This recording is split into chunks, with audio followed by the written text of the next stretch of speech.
I'm Lisa, a 42-year-old economist. My life is a series of routines and solitude, quite the opposite of my best friend Julia's vibrant social whirl. She's always been the outgoing one, unlike me, who's always shied away from the limelight. Julia's married to a businessman, Robert, and they're quite the social butterflies, hosting parties and gatherings, a scene I usually avoid. One evening, while I was settling in with a book, my phone rang, breaking the silence of my apartment. It was Julia, her voice full of excitement. "Lisa, you have to come to our party next weekend," she blurted out as soon as I answered. I hesitated, feeling the familiar twinge of social anxiety. "Oh, Julia, you know I'm not one for parties," I replied, hoping she'd let it go. But Julia wasn't one to give up easily. "Come on, Lisa, it'll be fun. Plus, there's someone I really want you to meet," she insisted, a hint of mystery in her voice. Despite my reluctance, Julia's enthusiasm was infectious. Okay, I'll come. But I'm not staying late," I conceded, already dreading it. "You're going to love it, I promise," Julia said before ending the call. The night of the party, I found myself standing awkwardly in a corner of Julia's lavish living room, clutching a glass of wine for comfort. The room buzzed with laughter and chatter, a stark contrast to my quiet corner. As I was planning my escape, I bumped into a man as I turned around. "Oh, I'm so sorry, I didn't see you there," he apologized with a warm smile. "No, it's my fault. I tend to blend into the background," I said, offering a small smile in return. He extended his hand. "I'm Michael. And you are?" "Lisa," I replied, shaking his hand. "A friend of Julia's." "Small world, I'm here thanks to Robert," Michael said, his easy manner making me feel slightly more at ease. We started talking, and surprisingly, I found myself enjoying the conversation. Michael was a preacher with a TV presence, a fact that intrigued me. He spoke of his son, Chris, who lived with him, and I shared a bit about my work and love for quiet evenings. The days following Julia's party were filled with a new, unfamiliar excitement. Michael and I had exchanged numbers that evening, and to my surprise, he called the next day. His voice over the phone was just as warm and inviting as it had been in person. "Hi Lisa, it's Michael. I really enjoyed our talk at the party. Would you like to grab coffee sometime?" he asked. I hesitated, not used to such attention, but the memory of our pleasant conversation prompted me to accept. "Sure, coffee sounds nice," I replied, a hint of nervousness in my voice. We met at a quaint cafe downtown, a place far removed from the bustling atmosphere of the party. Sitting across from Michael, I found myself opening up about my life and work, something I rarely did with someone I had just met. "So, what's it like being an economist?" Michael asked, his eyes showing genuine interest. "It's mostly numbers and analysis. Not as exciting as preaching to a crowd, I'm sure," I responded, feeling a bit self-conscious. He chuckled softly. "Well, each to their own. I find solace in sharing words of faith, but we all have our paths." As we talked, I learned more about his life as a preacher and his son, Chris. "He's at university now. It's just me at home.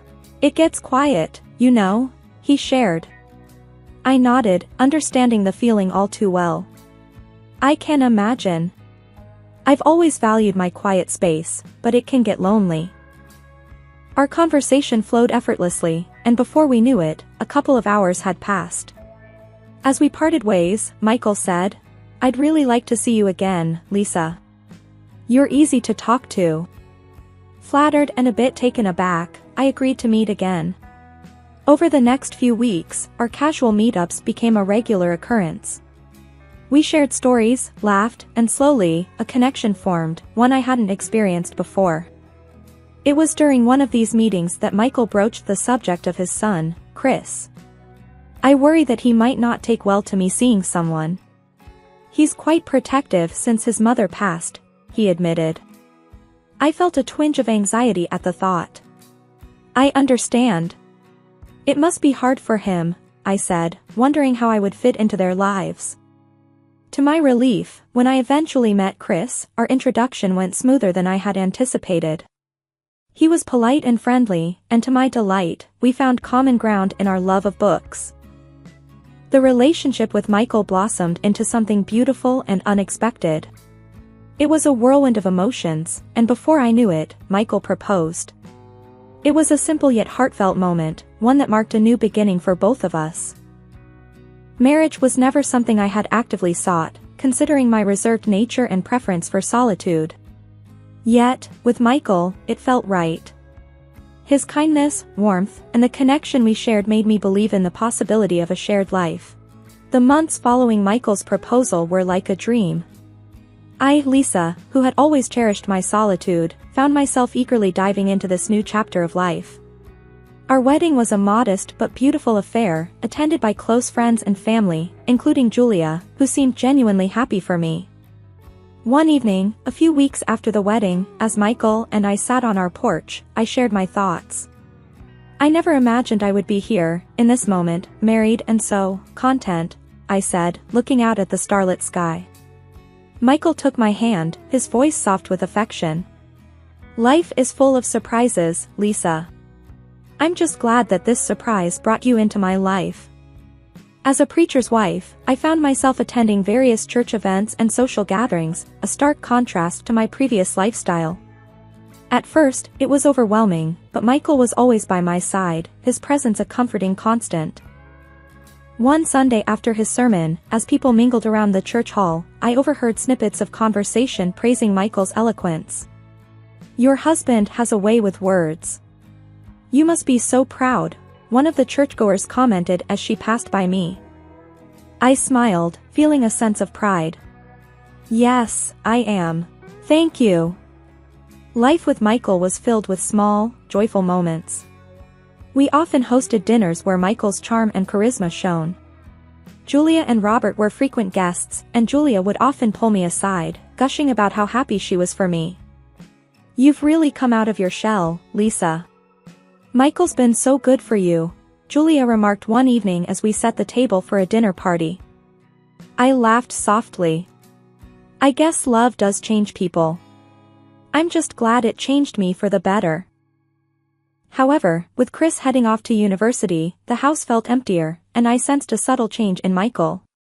He seemed more distant, lost in thought, and our conversations, once filled with laughter and shared stories, now often lapsed into silence. One night, as we sat quietly in the living room, I tried to breach the growing gap. "Is everything okay, Michael? You seem different," I asked, concerned. He looked at me, his eyes reflecting a complexity of emotions. "It's just the house feeling empty without Chris, and the church demands. Don't worry, Lisa, we'll adjust." I wanted to believe him, to believe that this was just a phase and that we would soon return to our blissful, loving days. But a small voice in the back of my mind whispered doubts, fears that this change might be the beginning of something I wasn't prepared for. The subtle changes in Michael that I had initially dismissed as mere adjustments to our new life together began to evolve into something more concerning. After Chris left for university, the house, once filled with his youthful energy, grew quiet, almost somber. Michael's demeanor changed, the warmth and affection he used to show me seemed to diminish, replaced by an irritable and distant attitude. One evening, as I was preparing dinner, Michael walked into the kitchen. I noticed his furrowed brow and tense expression. "Is everything all right, Michael?" I asked tentatively. He glanced at the stove and then back at me, his voice sharp. "Why isn't dinner ready yet? I'm tired of waiting every evening." Taken aback by his tone, I replied, "I'm sorry, the roast is taking longer than I expected." "It's always something, isn't it?" he retorted before walking away. I stood there, stirring the pot, feeling a mix of confusion and sadness.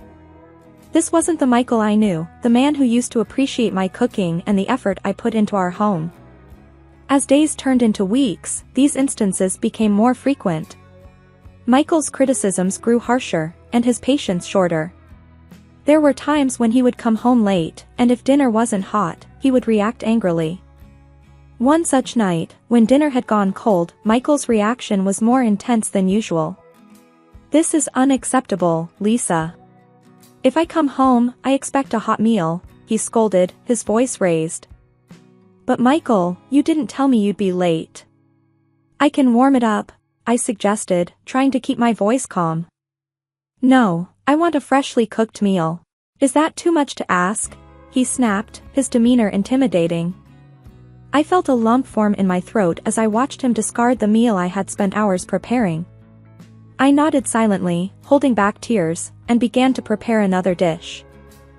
As the nights grew longer and lonelier, with Michael often staying out late, I found myself missing the man I had married. The man who preached about love and kindness seemed to be a different person behind closed doors. As the days passed, my life with Michael descended further into a pattern of isolation and despair. The man I had married, who had once been my source of joy and companionship, now seemed like a distant, cold stranger. His once warm and affectionate nature was replaced by a harsh and critical demeanor, leaving me feeling alone and trapped in a loveless marriage. One evening, as Michael returned home late again, I nervously waited for him with dinner ready, hoping it would be to his liking. The moment he entered, I could sense his discontent. "This is what's for dinner?" "It's practically the same as last night," Michael remarked, a tone of annoyance in his voice. I tried to keep my voice steady. "I thought you liked this dish, Michael. I can make something else if you want." "No, just leave it. I'm not in the mood for your cooking tonight," he said dismissively, walking away from the table. I stood there in the kitchen, the untouched plates of food in front of me, fighting back tears. The loneliness and despair were overwhelming, and I longed for someone to talk to. I picked up the phone and called Julia, hoping for some comfort. "Julia, it's Lisa. I don't know what to do anymore. Michael is so different now. He doesn't even eat the meals I prepare," I shared, my voice trembling. "Oh, Lisa, you're probably just overthinking things. Michael's a good man. Maybe you're just not used to being married yet," Julia responded, her tone lacking the empathy I desperately needed. "But he's hardly ever home, and when he is, all he does is criticize me." "It feels like he doesn't care at all," I said, hoping she would understand the gravity of my situation. "Lisa, marriage is about compromise. Maybe try talking to him, see what's bothering him." "I'm sure it's nothing serious," Julia suggested, not fully grasping the depth of my unhappiness. I hung up the phone, feeling more isolated than ever. Julia, whom I had always counted on, couldn't see the pain I was in. It seemed like I had no one to turn to, no one who understood. I started to question my own judgment, wondering if this was all my fault, if there was something I could have done differently to prevent Michael's transformation. But deep down, I knew I had done everything I could. The problem wasn't with me, it was with the man who had vowed to love and cherish me but now treated me like a stranger in my own home. The transformation in my home was stark and disheartening. Michael, once a source of comfort and joy, had become a stranger, his demeanor increasingly marred by late-night drinking and unpredictable outbursts. It was a gradual shift, one that I had tried to deny at first, but the evidence was becoming too overwhelming to ignore. One fateful evening, the air in our home was charged with an uneasy tension. Michael had returned later than usual, the effects of his drinking evident in his staggered walk and slurred words. I had learned to tread lightly on these nights, but nothing could have prepared me for what was to come. As I placed dinner on the table, an attempt to inject some normalcy into the evening, Michael's frustration boiled over. "This again? Can't you make anything else?" he slurred, his voice dripping with disdain. Attempting to maintain a semblance of calm, I replied, "I thought this was your favorite, Michael. I can make something else if you prefer." In a sudden fit of rage, Michael flung his phone in my direction. I stumbled backward, the phone narrowly missing me, but in my retreat, I knocked over the dinner spread, sending plates and food crashing to the floor. He let out a scornful laugh. "Look at the mess you've made. Clean it up," he commanded before staggering off to the bedroom, leaving me alone in the wreckage.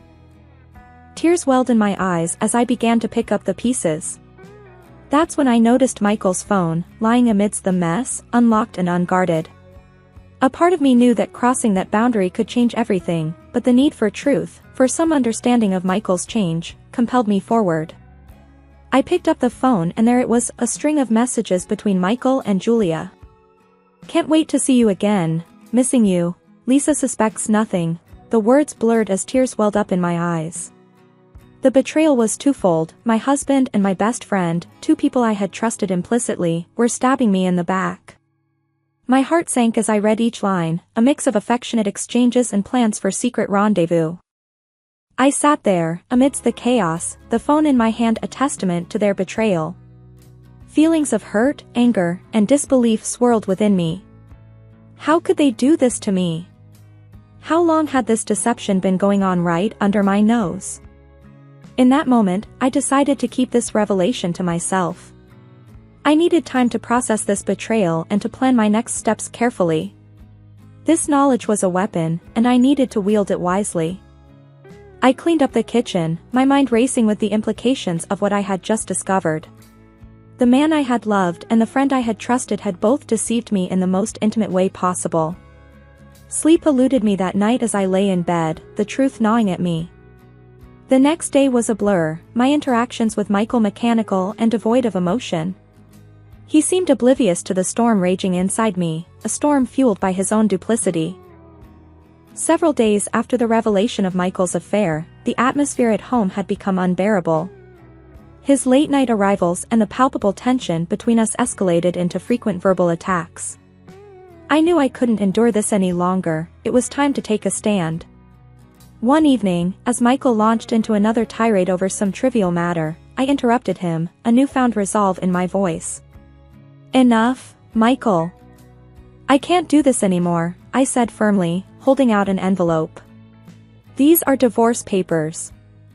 Michael stopped mid-sentence, his anger giving way to shock. "Divorce? Are you serious, Lisa?" "Yes, I am," I replied, my voice unwavering. "I know about your affair with Julia. I'm not going to hide it anymore. It's over." Michael's demeanor changed from shock to desperation. "Lisa, please, think about this. You can't do this to me. It will ruin my career as a preacher. My reputation will be destroyed." "I've thought about it plenty, Michael. Your career and reputation are no longer my concern. I deserve better than this," I stated, my tone resolute. He began to beg, his voice tinged with panic. "Lisa, I'm begging you. Please don't do this. We can work this out." "No, Michael. There's nothing left to work out.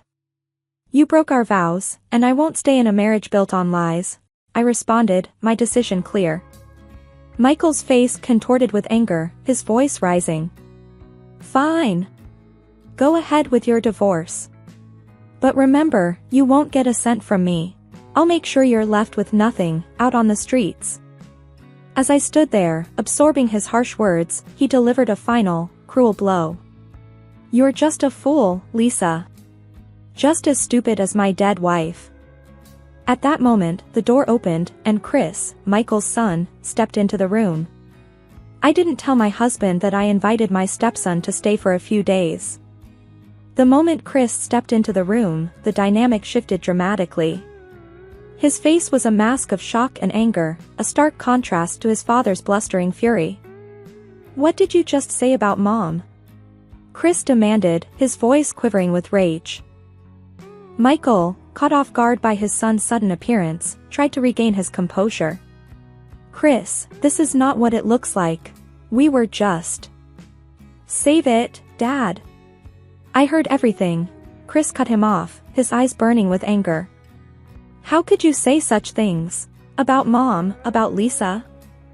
I stood there, watching the confrontation unfold, my heart pounding. This was the moment of truth, the culmination of all the pain and betrayal. "Chris, you don't understand. It's complicated," Michael attempted to explain, his voice faltering. "Complicated? You're cheating on Lisa, and you insult her and Mom in the same breath. What's complicated about that?" Chris shot back.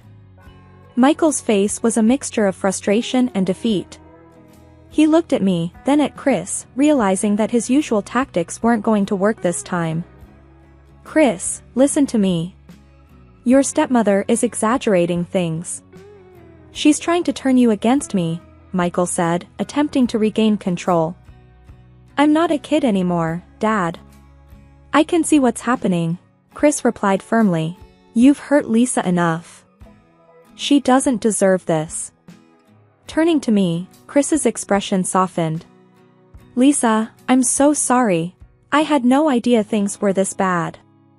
I nodded, grateful for his support. Thank you, Chris. I appreciate you standing up for me. Michael, now realizing the gravity of the situation, began to backtrack. Chris, please. Let's talk about this. We can sort things out. Chris shook his head. No, Dad. There's nothing left to sort out. You've made your choices, and now you have to live with the consequences. He then dropped a bombshell that neither Michael nor I saw coming. And as for the house and the money, they're actually mine. Mom left them to me. So, you can't kick Lisa out or leave her with nothing. Michael's face went pale, the realization of his son's words sinking in. He was at a loss for words, the tables turned completely. I looked at Michael, then at Chris, feeling a mix of relief and empowerment. The truth was out, and I no longer had to bear the burden alone. Michael, it's over. I'm leaving, and I'm taking the steps to start my life over, without you, I said, my voice steady and resolute. What happened next? Michael's career as a preacher was ruined. Julia tried to make peace with me, but her tears didn't touch me anymore. She is now in the process of divorcing her husband, who is determined to leave her penniless. The path ahead was uncertain and undoubtedly challenging, but I was ready to face it head-on. I had found my voice and my strength, and with Chris's support, I knew I could overcome the trials ahead.